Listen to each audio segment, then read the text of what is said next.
In the summer of 1989, a father and his 9-year-old daughter left their home in Salem, Oregon, for a simple weekend camping trip to Crater Lake. They packed a cooler, loaded the tent into their blue Ford Bronco, and waved goodbye to the mother standing in the driveway. 3 days later, when they failed to return, she called the police. Search teams combed the highways. Rangers scoured the campgrounds. The Bronco was never found. Neither was the father. Neither was the daughter. For 34 years, it remained one of the Pacific Northwest's most baffling disappearances, until a drought in the summer of 2023 caused the water level in a remote reservoir to drop 40 feet below normal, revealing something that had been hidden in the dark water for more than 3 decades.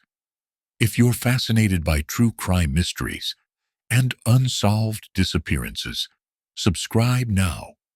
You won't want to miss what happens next. The morning sun painted the Cascade Mountains in shades of gold and amber as Daniel Crawford loaded the last of the camping gear into the back of his Ford Bronco. His daughter, Emma, bounced on her toes beside him, her blonde ponytail swinging with each movement. "Can we see the crater from the top, Dad?" she asked, her blue eyes bright with excitement. "We can see everything from the rim," Daniel replied, ruffling her hair. "It's the deepest lake in America. So blue, it doesn't look real." Sarah Crawford stood on the porch, arms crossed against the cool morning air. Something about the trip unsettled her, though she couldn't articulate why. It was just camping, just 3 days. They'd done it before. "You have the map," she called out. Daniel held up the folded paper. "Right here. We'll take Highway 58 through Oak Ridge, then swing south on 97. Should be there by early afternoon." Emma ran to her mother for a final hug. "We'll bring you back a pine cone, Mom. A really big one."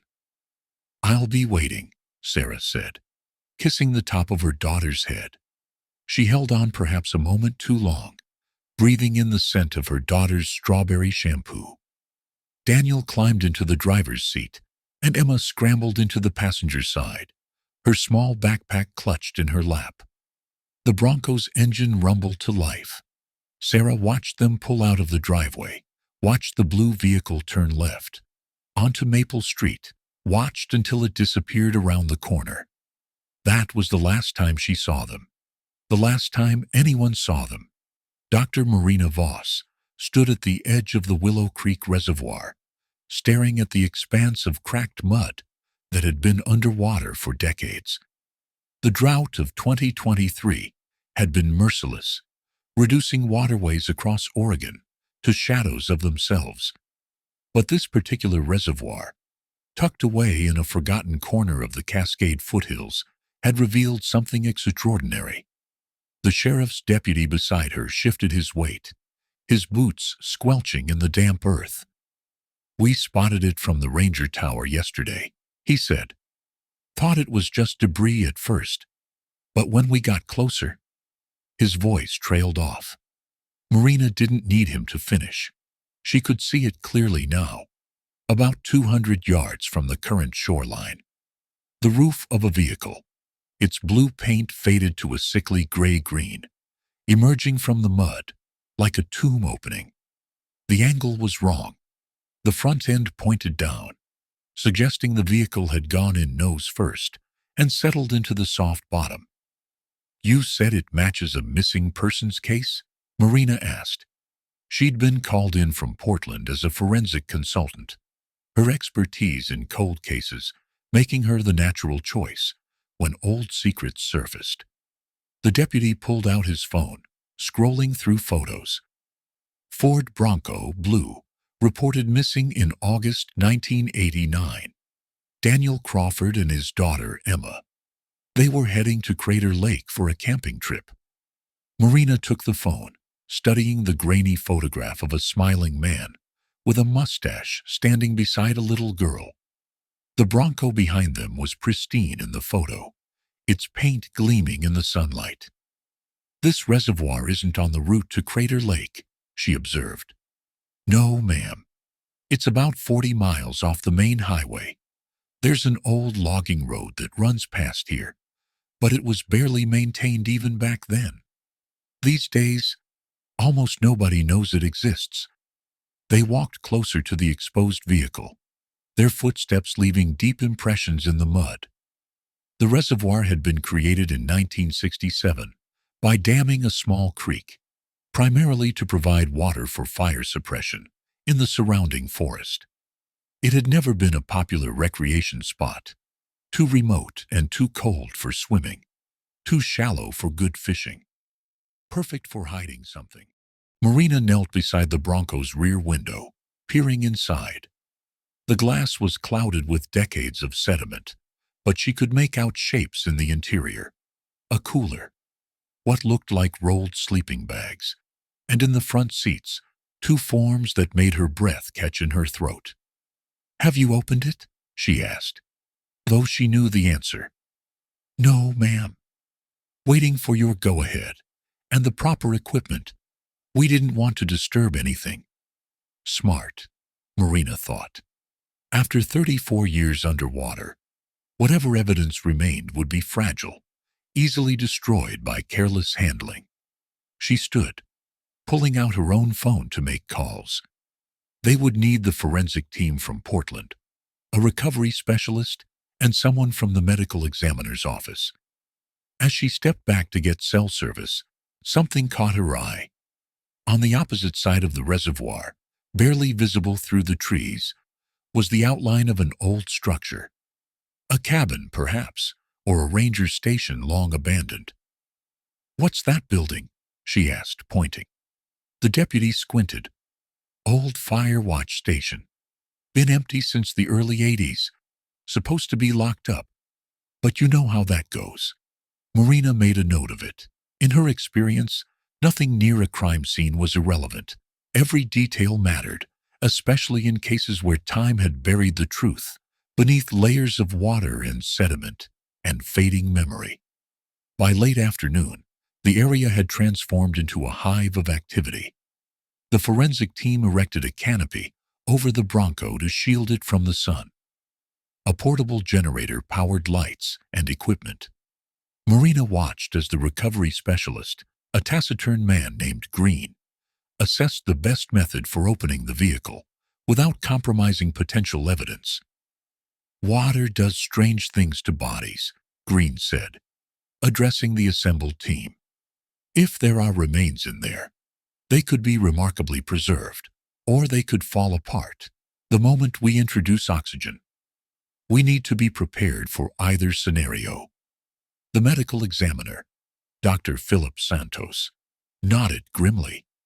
He was in his 60s, had seen everything, and Marina could tell from his expression that he wasn't looking forward to this particular recovery. As the sun began to set, casting long shadows across the drained reservoir, Green finally gave the signal. Using specialized tools, the team carefully worked on the driver's side door. The metal groaned in protest, corroded hinges fighting against movement.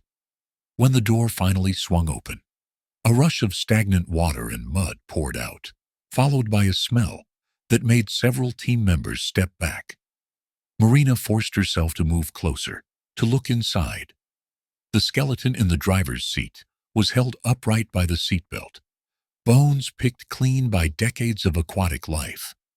But it was the passenger seat that made Marina's hands tremble as she reached for her camera. A smaller skeleton, child-sized, slumped against the door. Around the neck bones, a tarnished silver chain with a small pendant, a strawberry. Sarah Crawford had mentioned that detail in her missing persons report. Emma never took off her strawberry necklace. Her grandmother had given it to her for her 8th birthday. "We've got positive identification markers," Marina said quietly, her voice steady despite the weight in her chest. "This is Daniel and Emma Crawford." But as the team began the painstaking process of documenting the scene, Marina noticed something that didn't fit. The windshield, though cracked, showed a distinctive pattern.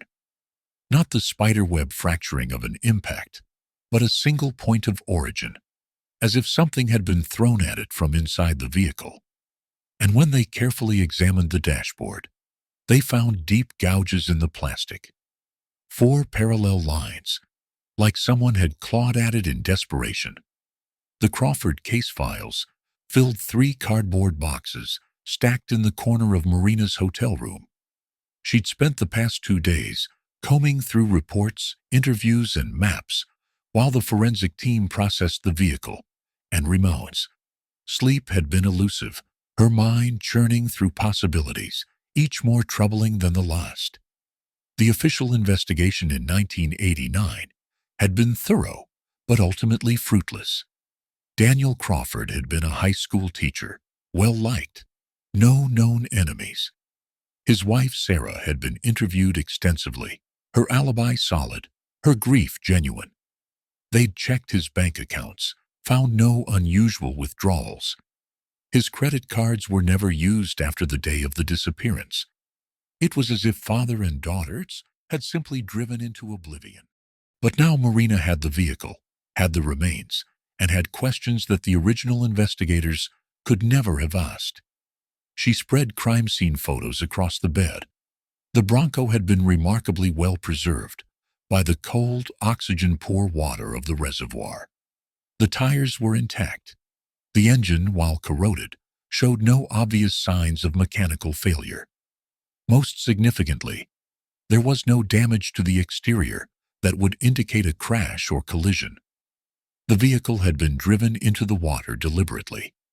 Marina's phone rang, shattering the silence of the room. Dr. Santos, the medical examiner. "I've completed the preliminary examination of the remains," he said without preamble. "You'll want to see this in person." 20 minutes later, Marina stood in the temporary examination facility, set up in an old ranger station near the reservoir. Santos pulled back a sheet to reveal Daniel Crawford's skeleton, laid out on a stainless steel table. "Cause of death," Santos began, "was asphyxiation. You can see the hyoid bone here." He indicated a small bone in the throat area. "It's fractured. Classic sign of strangulation. But there's more." He moved to a computer screen showing X-rays. Multiple fractured ribs, defensive wounds on the forearms, and significant trauma to the hands. This man fought for his life before he died. Marina's stomach tightened. "And Emma?" Santos's expression darkened. "The child's remains show no signs of trauma, no broken bones, no evidence of violence. But her position in the vehicle was unusual. She was in a near-fetal position, pressed against the passenger door. "Trying to get away from something," Marina said quietly. "Or someone." The implications hung heavy in the air between them. This wasn't an accident. It wasn't a father who'd driven off a road in bad weather or suffered a medical emergency. This was murder, staged to look like a disappearance. Marina returned to the hotel as evening settled over the small town of Oak Ridge, the closest community to the reservoir. She'd arranged to meet with Sarah Crawford the following day. The woman was 73 now, had spent 3 decades believing her family had simply vanished. Learning they'd been murdered would shatter whatever fragile peace she'd constructed. But first, Marina needed to understand the geography. She pulled out a map of the area, tracing the route from Salem to Crater Lake. Highway 58 ran southeast through Oak Ridge, cutting through the Cascade Range. The Willow Creek Reservoir was accessible via Forest Road 5847, an unmarked logging road that branched off about 15 miles past Oak Ridge. There was no reason for Daniel Crawford to take that road. None whatsoever. Unless he'd been forced to. Marina's phone buzzed with a text from Detective James Hartley, the local officer assigned to coordinate with her investigation. "Found something. Meet me at the old Firewatch station. Dawn." She tried to sleep, but gave up after an hour of staring at the ceiling. Instead, she reviewed witness statements from 1989. A gas station attendant in Oak Ridge remembered seeing a blue Bronco on the day of the disappearance. The man driving had seemed normal. The little girl was eating a candy bar. Nothing unusual. But there had been another report, one marked as unverified in the file. A woman named Patricia Hollis had called the tip line 3 weeks after the disappearance. She claimed to have seen a blue Bronco being followed by a dark pickup truck on Highway 58 that same day. The vehicles had been heading east toward the mountains. When investigators followed up, Patricia had been difficult to locate. She lived off the grid, no phone, no permanent address. By the time they found her, she'd been uncertain about the date, uncertain about the details. The lead had gone nowhere. Marina made a note to find Patricia Hollis if she was still alive. Dawn came cold and gray, mist rising from the forested hills like smoke. Marina met Hartley at the turnoff to the fire watch station. He was in his late 50s, had the weathered looks of someone who'd spent his career in rural law enforcement. He'd been a young deputy in 1989, had actually participated in the initial search for the Crawfords. "I remembered something yesterday," Hartley said, as they hiked up the overgrown path to the station. "When we were searching back then, we did check this area, but the reservoir was full. No reason to think anything was in the water. We focused on the roads and trails." The fire watch station was a small wooden structure on stilts, designed to give forest rangers a view of the surrounding area for spotting fires. The steps creaked ominously as they climbed. The door hung open, the lock long since broken. Inside, the single room was empty, except for debris and animal droppings. But Hartley led Marina to the far corner, where a section of floorboard had been pried up. "I found this last night," he said, shining his flashlight into the gap. Beneath the floor, in a space created by the building's elevation, was a metal box. Hartley had already removed it, set it on the floor. Marina knelt beside it, pulling on latex gloves, before carefully opening the lid. Inside were photographs, dozens of them, all of the same subject, Emma Crawford. The photos had been taken over a period of months, maybe years before the disappearance. Emma at school, Emma in her yard, Emma at a playground. Each photo was marked with a date and location in neat handwriting. At the bottom of the box was a folded piece of paper. Marina opened it with trembling hands. It was a hand-drawn map of the area, with the reservoir circled in red ink. An arrow pointed to the circle, and beside it, 2 words, "Final Destination." Sarah Crawford's home sat at the end of a quiet cul-de-sac, the same house she'd lived in for 45 years, the same driveway where she'd watched her husband and daughter drive away that August morning in 1989. Marina stood at the door, the weight of what she had to reveal pressing down on her shoulders like a physical burden. The woman who answered was small and frail, her white hair pulled back in a loose bun. But her eyes were sharp, clear, and Marina saw in them the same intelligence that had kept her fighting for answers all these years. "Dr. Voss," Sarah said, stepping aside. "Please, come in." The living room was a shrine to the missing. Photographs covered every surface. Daniel in his classroom, Emma blowing out birthday candles, the 3 of them at the coast. But it was the annual missing person flyers that caught Marina's attention, each one carefully preserved in a frame. 34 years of hope, arranged chronologically on the wall. "I've been expecting you," Sarah said, settling into an armchair. "Ever since I heard they'd found the Bronco. I knew you'd come eventually." Marina sat across from her, choosing her words carefully. "Mrs. Crawford, I need to ask you some difficult questions. Some of them might seem strange, but I promise you, they're important." I've answered every question imaginable over the years. Ask whatever you need. In the months before the disappearance, did you notice anyone unusual around your home? Anyone paying particular attention to Emma? Sarah's expression shifted, something flickering behind her eyes.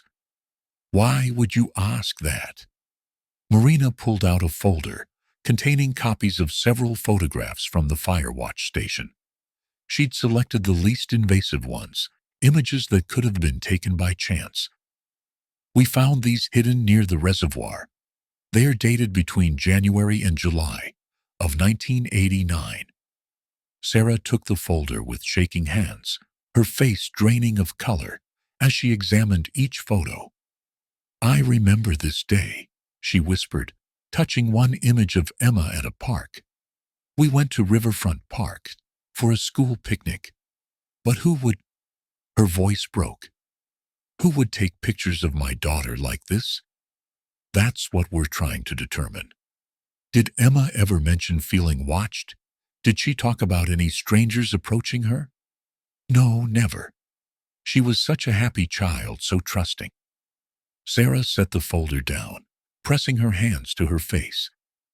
Daniel and I were always careful. We taught her about stranger danger, about not talking to people she didn't know.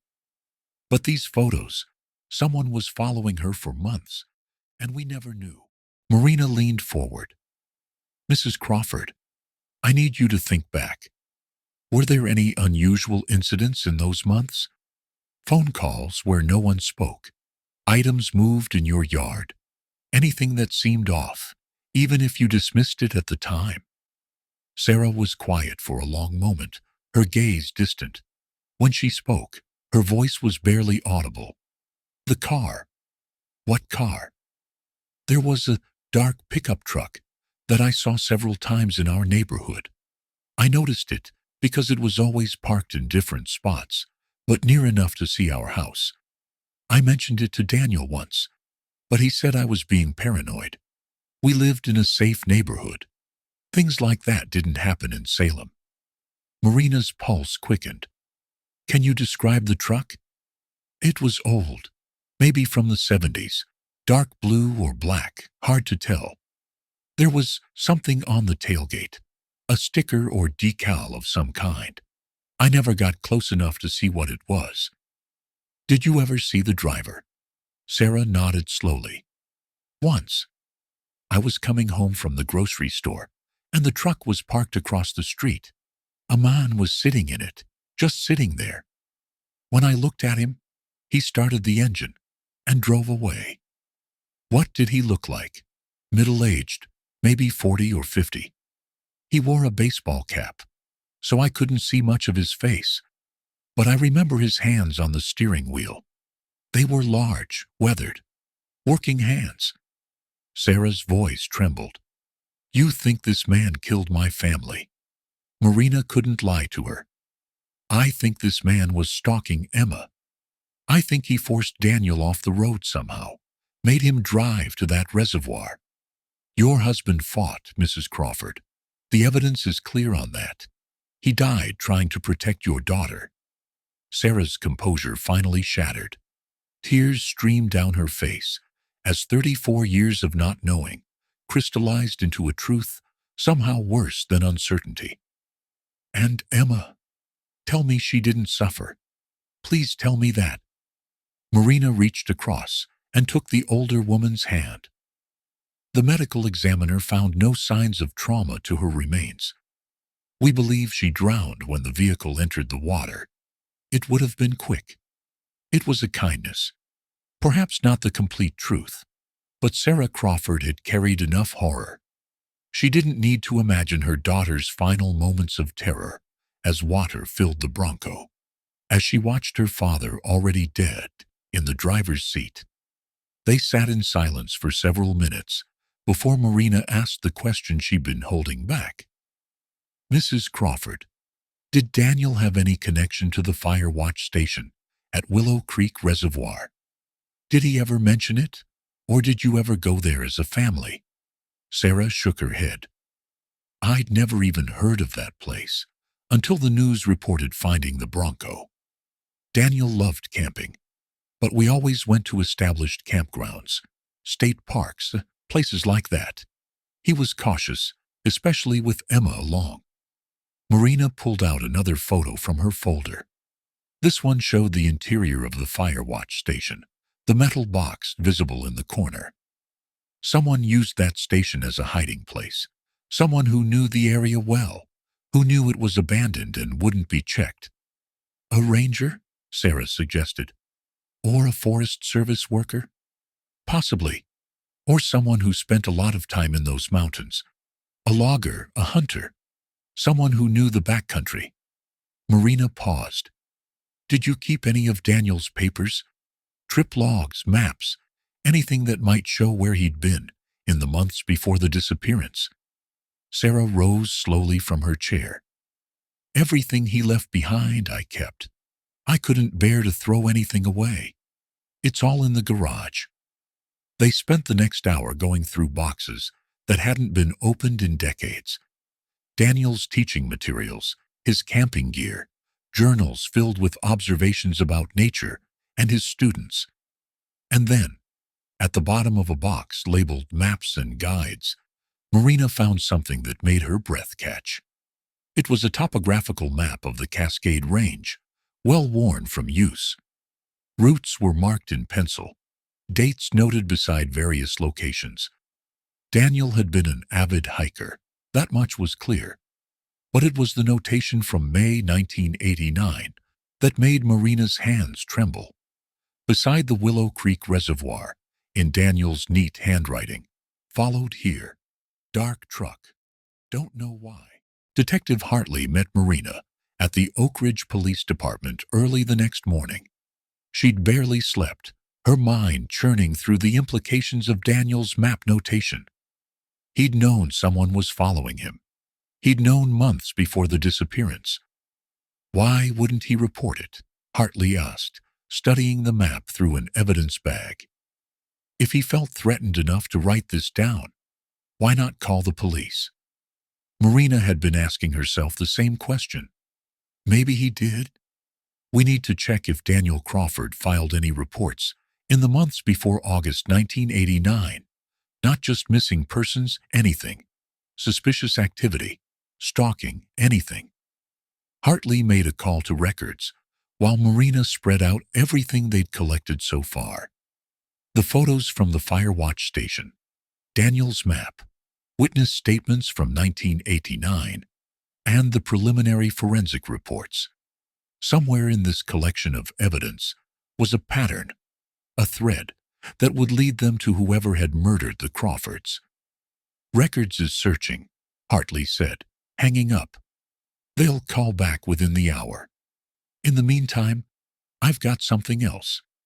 We ran the vehicle identification number from the Bronco through our database, looking for any service records, repairs, anything that might tell us about its final days. And Daniel had the oil changed at a shop in Oak Ridge 4 days before the disappearance. The mechanic who did the work is still around, retired but still living in town. Name's Earl Whitmore. I called him this morning, told him we wanted to ask about the Crawfords. He said to come by any time.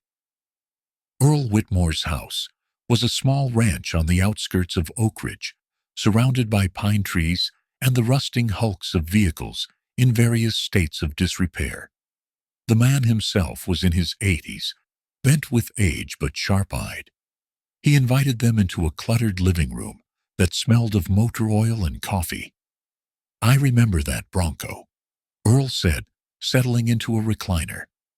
Blue one, good condition. The man who brought it in. He was nervous. Nervous how? Marina asked. Kept looking out the window while I worked. Asked me if I'd seen a dark pickup truck in the area. Said he thought someone might be following him. Earl shook his head. I told him I saw plenty of trucks every day. Couldn't help him. Did he say why he thought he was being followed?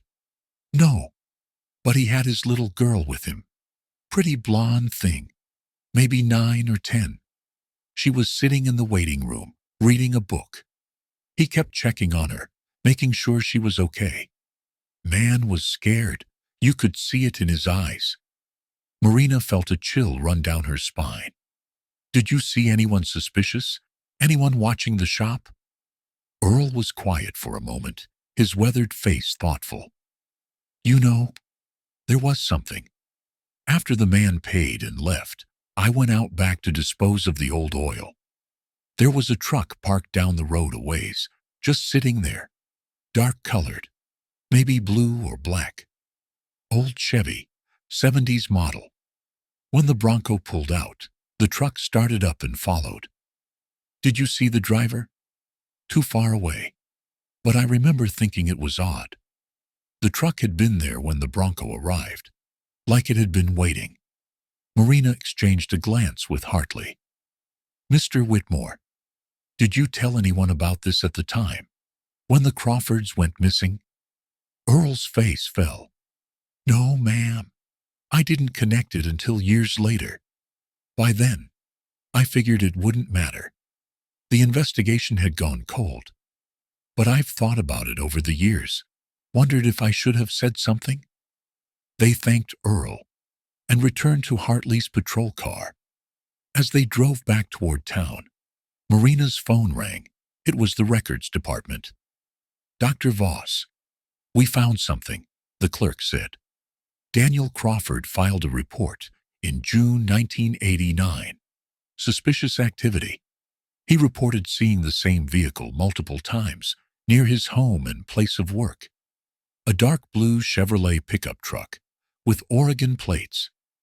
Did they investigate? An officer took the report and did a neighborhood patrol. Nothing suspicious was observed. The report was filed and no further action taken. Marina closed her eyes, a wave of frustration washing over her. Daniel Crawford had tried to protect his family. He'd followed protocol, reported his concerns, and the system had failed him. There's more, the clerk continued. The report includes a partial plate number that Daniel was able to provide.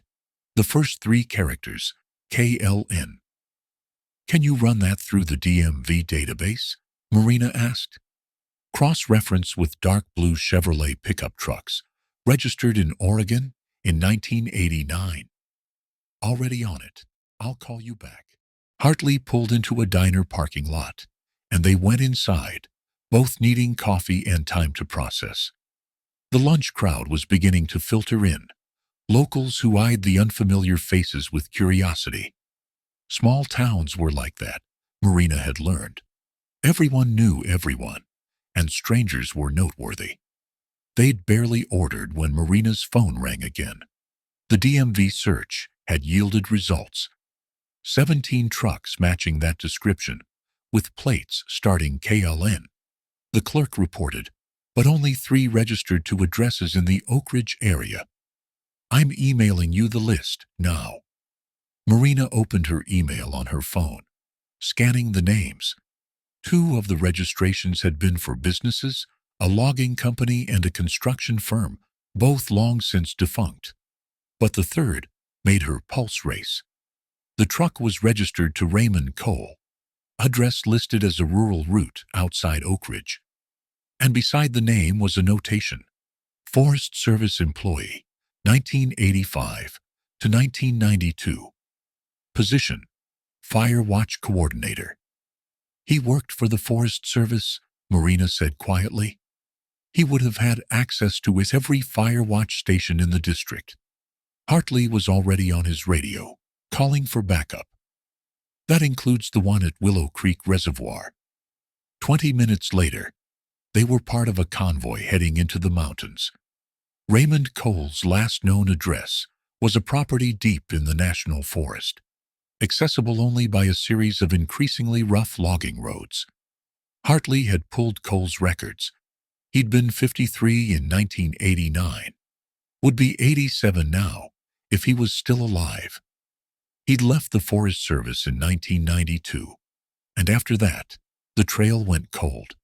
No tax records, no driver's license renewals, no Social Security claims.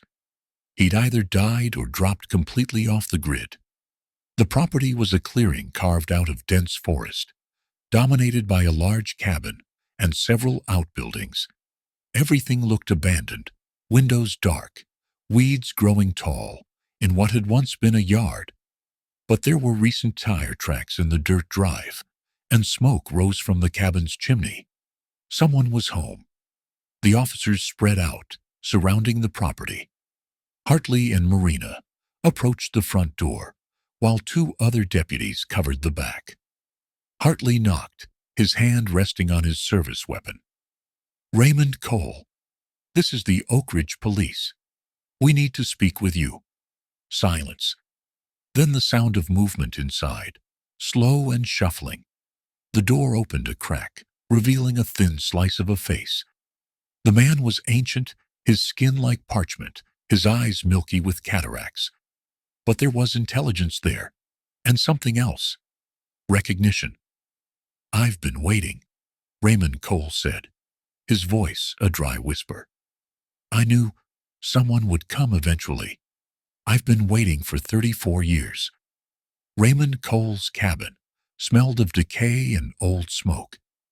Marina followed Hartley inside, every instinct screaming that this place held secrets that had festered for decades. The interior was dim, despite the afternoon sun, heavy curtains blocking most of the light. Newspapers and magazines were stacked in corners, yellowed with age. But it was the photographs on the walls that made Marina's skin crawl. Hundreds of them. All children. Boys and girls of various ages. Candid shots taken from a distance. Playing in parks, walking to school, riding bicycles. And among them, scattered throughout, like some sick gallery, were multiple photos of Emma Crawford. Cole settled into a worn armchair, his skeletal hands gripping the armrests. Two deputies remained standing by the door, while Hartley took position near Cole. Marina stayed back, observing, cataloging every detail. "You know why we're here," Hartley said, his voice hard. "The Bronco," Cole replied. "You found it in the reservoir. After all this time, the drought finally gave them up." Marina felt her stomach turn. "You put them there." Cole's laugh was like dry leaves rustling. "No, doctor. I didn't put anyone anywhere. But I watched it happen. I watched from the fire tower, as that truck forced them off the logging road. I watched the Bronco go into the water. I watched until the bubbles stopped." The room went silent, except for the ticking of an old clock on the mantel. Hartley's hand moved toward his weapon, but Marina raised a hand, stopping him. Cole wanted to talk. After 34 years of silence, he wanted to confess. "Tell us everything," Marina said quietly. "From the beginning." Cole's milky eyes fixed on something beyond the room, beyond the present. "I started watching Emma in January. She was perfect, you understand. Blonde hair, bright smile. So innocent. I never intended to hurt her. I just wanted to watch, to take pictures. That's all I ever did with any of them. Just watched." "But someone else had the same idea," Marina said, understanding beginning to dawn. Cole nodded slowly. "I didn't know about him until May. I was following the family to Riverfront Park, staying back like always, when I noticed another vehicle doing the same thing. The dark blue Chevy. He was better at it than I was, more practiced. It took me weeks to figure out who he was." "Who?" Hartley demanded. "His name was Martin Voss. He worked maintenance at the school where Daniel Crawford taught. Had access to everything, all the records, all the schedules. He knew Emma's routine better than her own parents did." Marina felt the name hit her like a physical blow. Voss. The same surname she carried, though surely it was a coincidence. It had to be. "I confronted him in July," Cole continued, his voice taking on a trembling quality. "Followed him to a bar in Eugene and told him I knew what he was doing. I thought we could share. You understand? Share the watching. But Martin, he was different than me. He didn't just want to watch. The room seemed to grow colder. Marina pulled out her phone, searching for any record of Martin Voss. Eugene Police Department records, school employee databases, anything. And there it was. Martin Raymond Voss, convicted in 1994 of multiple counts of child assault, sentenced to 25 years, released in 2019, still alive. Cole was still talking, his words tumbling out, like he'd been holding them in for too long. Martin said he was going to take her, said he'd been planning it for months. He was going to grab her on the camping trip, make it look like she got lost in the woods. But he needed the father out of the way first. So, he forced them off the road. Marina said, pieces clicking into place. He made Daniel drive to the reservoir. I followed them, stayed far enough back that Martin wouldn't see me. But I saw what he did. Cole's voice broke. He made Daniel get out of the Bronco at gunpoint, made him walk to the edge of the water. The little girl was screaming in the truck, screaming for her daddy. Martin strangled Daniel right there on the shore, then dragged his body back to the Bronco and put him in the driver's seat. And Emma? Marina's voice was barely a whisper. She was trying to unlock her door, trying to get out and run. But Martin got in the driver's side, started the engine. He put it in gear and aimed it at the water. I could hear her screaming even from the tower. He jumped out at the last second, let the vehicle roll into the reservoir. Cole's face contorted. She was alive when it went under. I could see her little hands pressed against the window, could see her mouth open, screaming for help. And I did nothing. Hartley moved forward, his face dark with rage. You watched a child drown and did nothing? I was afraid, Cole whispered. Martin Voss was a killer. If I tried to stop him, he would have killed me too. So I stayed in the tower, and I watched until the water went still. Then I went down and collected the photos Martin had dropped during the struggle. I put them in a metal box and hid them under the floorboards, thinking someday someone would find them, would understand what happened. Why didn't you come forward? Marina demanded. You could have saved her. You could have told the police what you saw. Because I was guilty too, Cole said, tears streaming down his weathered face. I'd been stalking that child for months.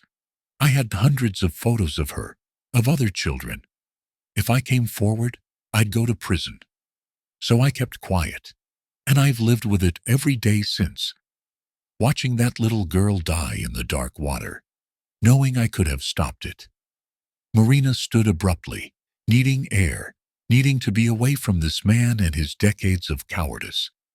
She walked outside, where the forest air was clean and cold. Behind her, she could hear Hartley reading Cole his rights, the metallic click of handcuffs. But her mind was elsewhere, racing through the implications. Martin Voss was released from prison 4 years ago. Released and unaccounted for. No registered address. No parole check-ins after 2021. He'd dropped off the grid, just like Cole had. She pulled out her phone and called the records department. I need everything you have on Martin Raymond Voss. Prison records, release information, last known whereabouts. And I need it now. The clerk's voice came back uncertain. Dr. Voss, there's something you should know. According to his prison intake records, Martin Voss listed a next of kin. His younger brother also in Oregon. The brother was contacted several times over the years regarding Martin's status. Marina's blood ran cold. What was the brother's name? There was a pause, the sound of papers rustling. David Voss, last known address in Portland. Dr. Voss, is that you? Are you related to the suspect? The phone slipped from Marina's hand, clattering on the ground. David Voss was her father, which meant Martin Voss, child predator and murderer, was her uncle. The man she'd been hunting was her own blood. Marina sat in her hotel room, as darkness fell, staring at the photograph she'd pulled from her wallet. Her father, David Voss, standing beside her at her college graduation. He'd been so proud that day, his only daughter becoming a forensic psychologist. He'd died 6 years ago, from a heart attack, sudden and unexpected, leaving her with memories of a kind man who'd raised her alone after her mother left when Marina was 3. He'd never mentioned having a brother. She'd spent the last 2 hours on the phone with various agencies, piecing together a history that her father had clearly worked hard to bury. Martin Voss had been arrested in 1993 for assaulting 2 children in Eugene. During the investigation, police had found a storage unit filled with photographs of hundreds of children, meticulously organized and dated. The scope of his stalking had spanned years, possibly decades. He'd pleaded guilty to avoid trial and was sentenced to 25 years. David Voss had testified at the sentencing hearing. Marina had obtained the transcript and read it with shaking hands.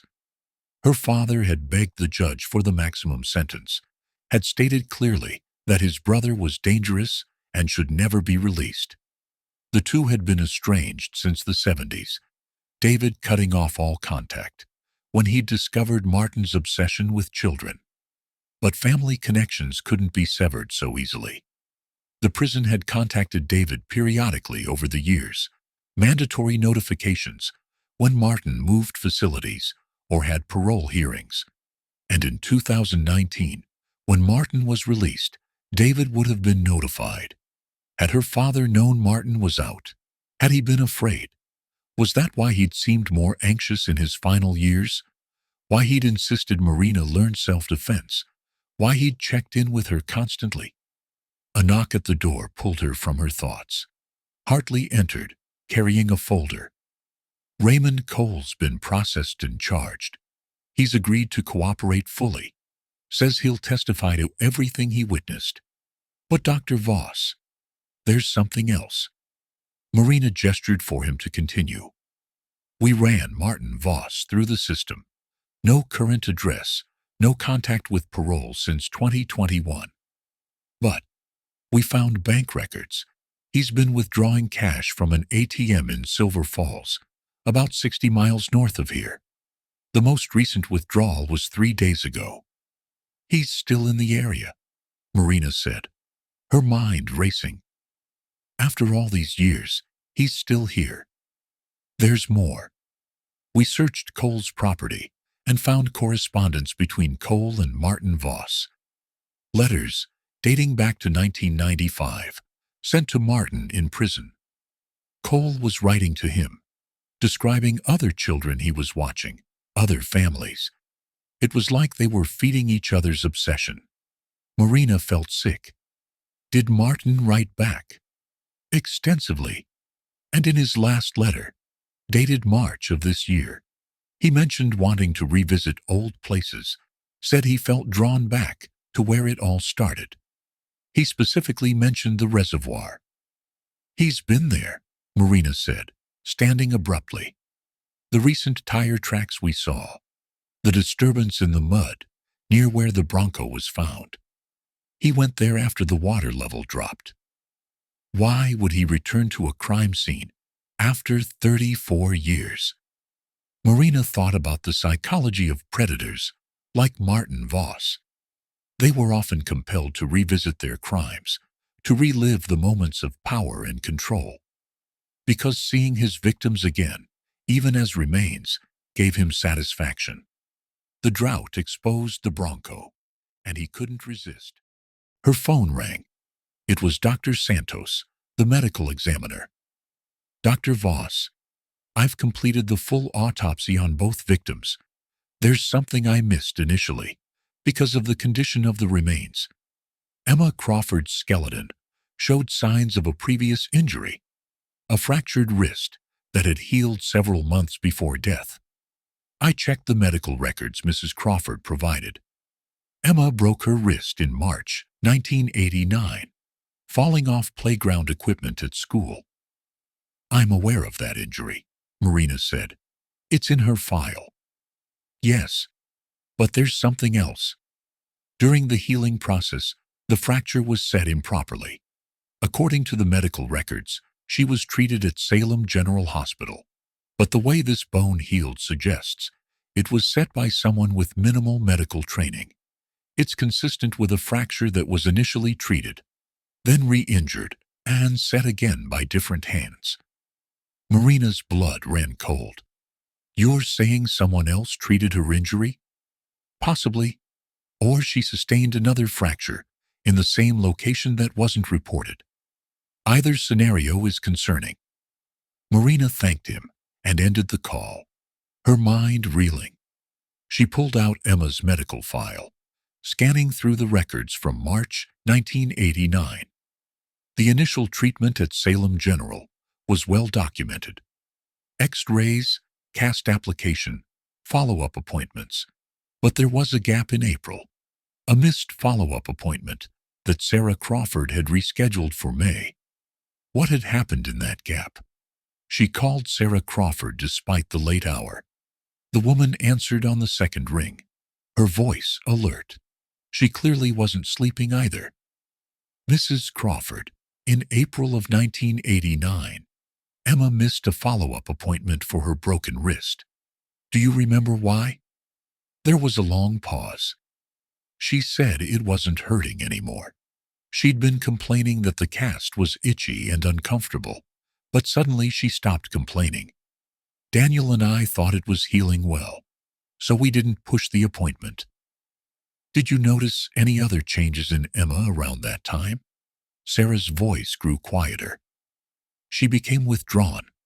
She'd always been so cheerful. But in those last few months before they disappeared, she was having nightmares. She didn't want to go to school some days. Daniel thought she was being bullied. But when we asked her teachers, they said she was fine. Did she ever mention anyone at school who made her uncomfortable? Anyone who paid her special attention? There was the maintenance man. She mentioned once that he always seemed to be wherever she was. In the hallway when she went to the bathroom, in the cafeteria during lunch. But she didn't say it scared her, just that she noticed him. Why are you asking about this? Marina chose her words carefully. I think Emma may have encountered Martin Voss before the camping trip. I think he'd been building a relationship with her, grooming her for months. She heard Sarah's sharp intake of breath. That's why she was so withdrawn. She knew something was wrong, but she was too afraid to tell us. After the call ended, Marina sat in the darkness of her hotel room, pieces of the puzzle falling into place with horrible clarity. Martin Voss had been stalking Emma for months, possibly since the beginning of the school year. He'd used his position as maintenance worker to get close to her, to make her familiar with his presence. And at some point, he'd done something to her, something that had changed her behavior, but that she'd been too frightened to report. The broken wrist that healed wrong suggested a second injury, one that hadn't been treated at a hospital. Had Martin somehow gotten to Emma alone? Had he hurt her and convinced her to keep it secret? Marina's phone buzzed with a text from Hartley. Found something at Cole's property. You need to see this. Coming to get you. 15 minutes later, they were driving back to Cole's cabin through the dark forest. The property was illuminated by portable lights, forensic teams still processing the scene. Hartley led her to one of the outbuildings, a shed that had been locked with a heavy padlock. Inside was a dark room, the old-fashioned kind used for developing photographs.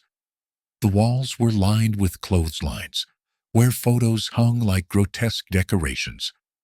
Hundreds of images, all of children, spanning decades. And in the far corner, mounted on a bulletin board with careful precision, was a series of photos that made Marina's breath catch. They showed Emma Crawford over a period of months, but these weren't the surveillance photos from the fire tower box. These were closer, more intimate. Emma at her desk in school.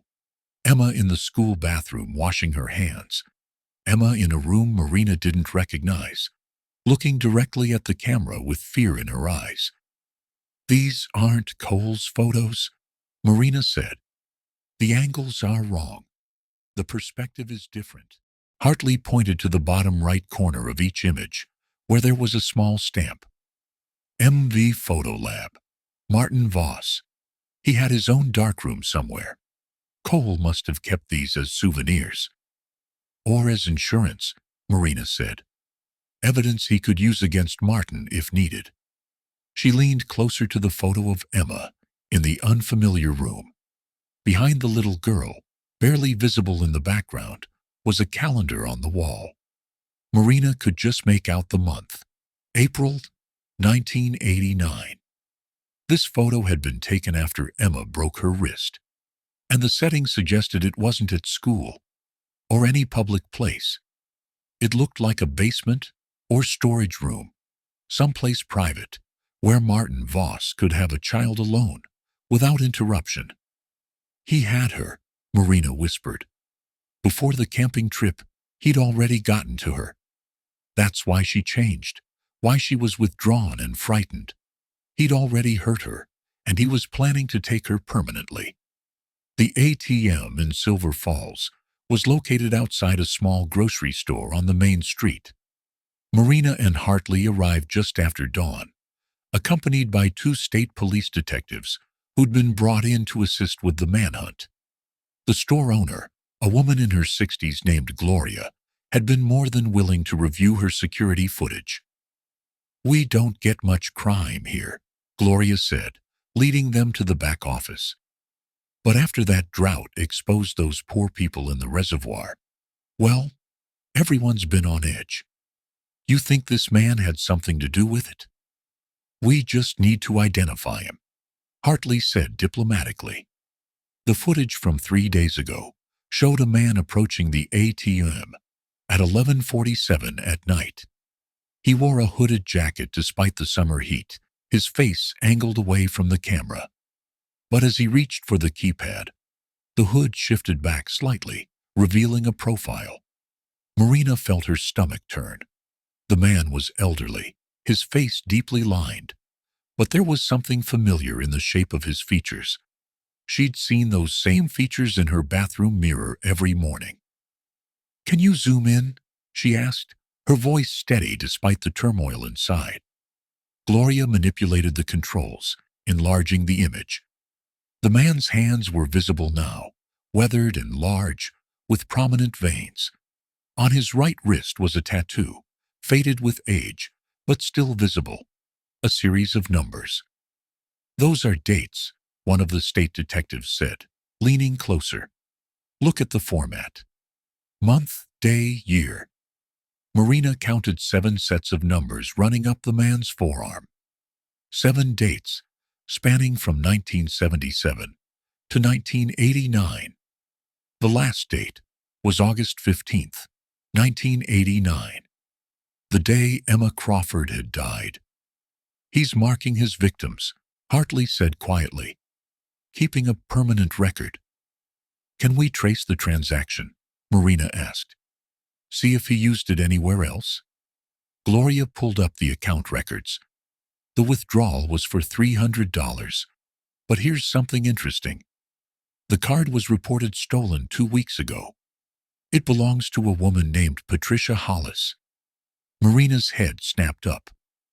Patricia Hollis, the woman who called in a tip in 1989. Hartley was already on his phone, pulling up records. Same person. She reported her purse stolen from her car while she was shopping in Eugene, said her credit cards and ATM card were taken. He knew who she was, Marina said, understanding dawning. He knew she'd seen him following the Crawfords 34 years ago. He tracked her down and stole her identity to use the ATM. Why would he need her card specifically? The state detective asked. Why not just use any stolen card? Marina felt a chill run through her. Because he's playing a game. He wanted us to make the connection. He's been watching the investigation, watching us find the Bronco, find Cole. He knows we're closing in, and this is his way of asserting control. Gloria cleared her throat nervously. There's something else. The man came back yesterday. He didn't use the ATM, just stood outside the store for about 20 minutes. I noticed because it was odd behavior. He kept looking up and down the street, like he was waiting for someone. Do you have footage from yesterday? Hartley asked urgently. Gloria pulled it up. The timestamp showed 1:15 in the afternoon. Martin Voss stood outside the store, his face more visible this time. He was staring directly at the camera, a slight smile on his weathered face. Then he raised his right hand and pointed directly at the lens. The gesture was clear. He knew they were watching. He wanted them to find him. Where is Patricia Hollis now? Marina asked. Hartley made another call. When he hung up, his face was grim. Officers went to do a welfare check. After her card was stolen, she wasn't home. Neighbors say they haven't seen her in over a week. Marina's blood ran cold. He has her. He's had her this whole time. They immediately mobilized every available officer in the county. Patricia Hollis lived alone in a rural property outside Eugene, about 30 miles from Silver Falls. The drive took 25 minutes, with sirens blazing. When they arrived, the house appeared undisturbed from the outside. No broken windows, no signs of forced entry. But Patricia's car was in the driveway, and the mail was overflowing from the mailbox. Officers cleared the house room by room, while Marina waited outside with growing dread. When Hartley emerged, his expression told her everything she needed to know. She's not here, but there are signs of a struggle in the kitchen, blood on the floor, a broken chair, and we found something in the bedroom. He led Marina inside, to a small bedroom that had been converted into an office. On the desk was a map of Oregon, with several locations circled in red marker. The Willow Creek Reservoir, Raymond Cole's property, and a third location Marina didn't recognize, deep in the Cascade Wilderness with no roads nearby. Beside the map was a note, written in neat handwriting on lined paper. Dr. Voss, you've done well to come this far. Your father tried to hide what we were, tried to pretend our family was normal. But you inherited the bloodline, whether you wanted it or not. Come find me where it all began. Come alone, or Patricia dies screaming. You have until midnight. Marina's hands trembled as she read the note. The third circled location on the map wasn't random. She knew instinctively what it represented. Her father had owned a small cabin in the mountains, a place he'd inherited from his parents. He'd taken Marina there only once when she was 7 years old, then sold it shortly after, claiming the isolation made him uncomfortable. But what if he hadn't sold it? What if he'd kept it to ensure Martin could never use it again? I know where this is, Marina said quietly. It's my family's old cabin. My grandfather built it in the 60s. Then we mobilized the tactical team and go in force, the state detective said. Marina shook her head. He'll kill Patricia the moment he sees police. This is between him and me. It's always been about family. Hartley gripped her shoulder. You're not going alone. That's not negotiable. They compromised. Marina would approach the cabin alone, while tactical teams positioned themselves in the surrounding forest, ready to move in at her signal. She would wear a wire, would be tracked by GPS, but the initial contact would be hers. The drive to the cabin took 3 hours, the last 20 minutes on an overgrown logging road that barely qualified as passable. Marina's hands were steady on the wheel, her mind eerily calm. She'd spent her entire career studying people like Martin Voss, understanding their psychology, their motivations. Now, she would face one with her own blood running through his veins. The cabin appeared through the trees just as the sun began to set. It was smaller than she remembered, weathered by decades of neglect. But smoke rose from the chimney, and a light glowed in one window. He was waiting. Marina parked 50 yards away and walked the rest of the distance. The tactical team's voices murmured in her earpiece, confirming positions. She was surrounded by armed officers, but in this moment, she felt utterly alone. The door opened before she could knock. Martin Voss stood in the doorway, and Marina saw her own face reflected in his features. The same bone structure, the same shape of the eyes. Family. "Marina," he said, his voice surprisingly gentle. "You look so much like your father. Come in. We have much to discuss." She stepped inside, every sense heightened. The cabin's interior was simple, furnished with old furniture covered in dust sheets, but it was the photographs on the walls that made her breath catch. They chronicled decades of victims, faces frozen in moments of fear and innocence. And in the center, larger than the others, was Emma Crawford. Patricia Hollis sat in a chair by the fireplace, bound and gagged but alive. Her eyes were wide with terror. "Let her go," Marina said, her voice steady. "She has nothing to do with this." Martin smiled, revealing yellowed teeth. "But she has everything to do with this. She saw me that day in 1989. She could have stopped everything if she'd just called the police immediately instead of waiting 3 weeks. So many mistakes, so many people who could have saved that little girl, but chose not to." "Like Raymond Cole," Marina said, trying to keep him talking, giving the tactical team time to get into position. "Exactly like Raymond, a coward who watched from his tower and did nothing. But you, Marina, you're different. You're a hunter like me. I've followed your career, read about your cases. You understand the compulsion, the need.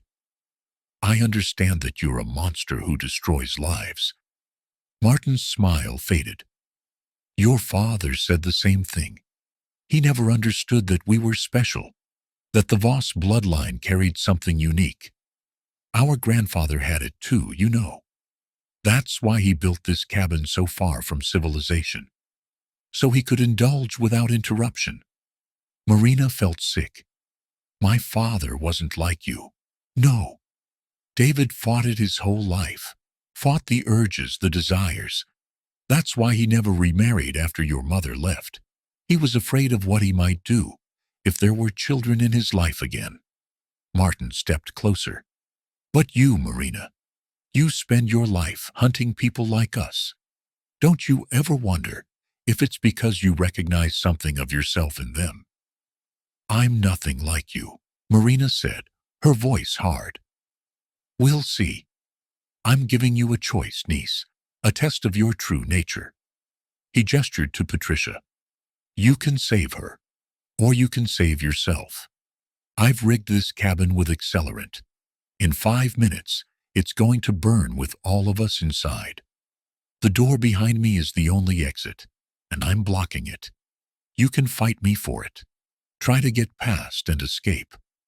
Or you can try to free Patricia and carry her out, which will take longer than 5 minutes." Marina's mind raced. "Or I can do this." She raised her hand to her ear, yanking out the hidden earpiece. "Now." The windows exploded inward as tactical officers crashed through. Martin lunged for Marina, but she'd been trained for this moment. She sidestepped, using his momentum to send him sprawling. Officers swarmed him, weapons trained, shouting commands. Marina ran to Patricia, cutting through her bonds with a knife one of the officers handed her. "You're safe," she said. "You're safe now." They evacuated the cabin seconds before fire engulfed it. The accelerant Martin had placed, igniting on a timer just as he'd promised. Marina watched from a safe distance as flames consumed the structure, destroying the photographs, the evidence of decades of horror. But it didn't matter. They had Martin. They had his confession, and they had justice for Emma Crawford. 6 months later, Marina stood in a cemetery in Salem, Oregon, watching as Daniel and Emma Crawford were finally laid to rest together. The tombstone was simple, elegant, bearing both their names and the same date of death, August 15th, 1989. Sarah Crawford stood at the graveside, leaning heavily on a cane, but standing proud. She'd aged 10 years and 6 months, the weight of knowing finally lifting and simultaneously crushing her. But there was peace in her eyes now. The not knowing had been replaced with terrible certainty, but certainty nonetheless. "Thank you," Sarah said to Marina after the service, "for bringing them home." Marina nodded, unable to speak past the lump in her throat. She'd attended dozens of funerals for victims over her career, but this one felt different, personal.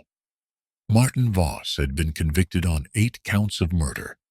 Raymond Cole's testimony, combined with the physical evidence and Martin's own boastful confession at the cabin, had made the trial brief. He was serving 8 consecutive life sentences without possibility of parole. He would die in prison, and Marina felt no guilt about that. Raymond Cole had also been convicted as an accessory to murder for his failure to report Emma's death. His sentence was lighter due to his cooperation, but he would spend his remaining years in prison. His photographs had helped identify 3 other missing children, cases that had gone cold decades ago. Those families finally had answers too. Patricia Hollis had survived her ordeal physically unharmed, but deeply traumatized. She'd spent 2 weeks in Martin's captivity, bound in the cabin, while he ranted about his victims and his philosophy. She was receiving therapy and had moved in with her daughter in California, trying to rebuild her life, far from the mountains where nightmares lived. Marina had taken a leave of absence from her consulting work. The revelation about her family's history had shaken her in ways she was still processing. She'd spent weeks going through her father's papers, finding evidence of his lifelong struggle. Journal entries revealing his horror when he discovered what his brother was, what his grandfather had been. Letters to therapists, desperate attempts to understand if he carried the same darkness, and one letter addressed to Marina, to be opened after his death. Her father had written it 2 weeks before his heart attack, as if he'd somehow known his time was running short. In it, he'd explained everything. The family history he'd tried to bury, his fears for Marina, his hope that she'd inherited none of the Voss darkness, his pride in who she'd become, his relief that she'd chosen to hunt monsters rather than become one. "You are living proof," he'd written, "that we are not defined by our blood, but by our choices. You chose light. You chose justice. Never doubt that you are your own person, free from the sins of your grandfather and uncle. I love you more than words can express. Use your gifts to bring peace to others, as you brought peace to me simply by existing." Marina kept that letter in her wallet now, a reminder on the darkest days. She'd returned to work last month, taking on a new case, another missing person, another family desperate for answers. The work continued because it had to. Because for every monster like Martin Voss, there were people like Daniel Crawford, who died protecting their children. People like Sarah Crawford, who never stopped searching. People like Marina's father, who spent their lives fighting against darkness, both external and internal. As she walked away from the cemetery, Marina's phone buzzed with a message from Hartley. They'd found remains at another location Martin had disclosed, another family about to receive closure After years of uncertainty, Marina got in her car and started the engine. The road stretched ahead, leading back to Portland, back to her work, back to the endless fight against those who preyed on the innocent. The Crawford case was closed, justice served, but there were others waiting. Always others. She thought about Emma Crawford, 9 years old and terrified in the dark water, calling for help that would never come. But she also thought about Emma at 8, smiling in her strawberry necklace, clutching her blue Barbie handbag, full of life and joy and possibility. That was the Emma that mattered. That was the girl who would be remembered, not as a victim, but as a daughter who was loved, a daughter who was found, a daughter who finally came home. Marina pulled onto the highway and drove north, carrying Emma's memory with her into the light.